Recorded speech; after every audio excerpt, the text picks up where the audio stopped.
In today's video, I'll show you how to remove menu items from the customer account page in Shopify. As you can see right here, I'm currently logged into customer account area of my store.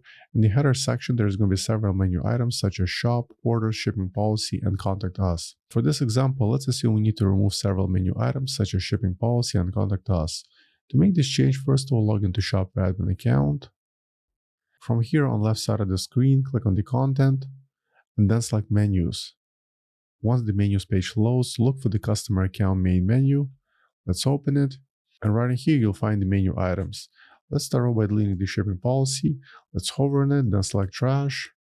And once again, click on remove. And finally, let's also remove the contact us.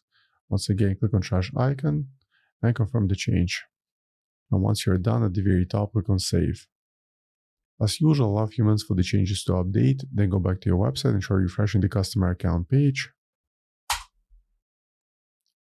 And as you can notice, the shipping policy and contact us menu items have been successfully removed. So for now, that's all for this video. Hope you found useful. And for more Shopify tutorials, please subscribe my channel. Thank you.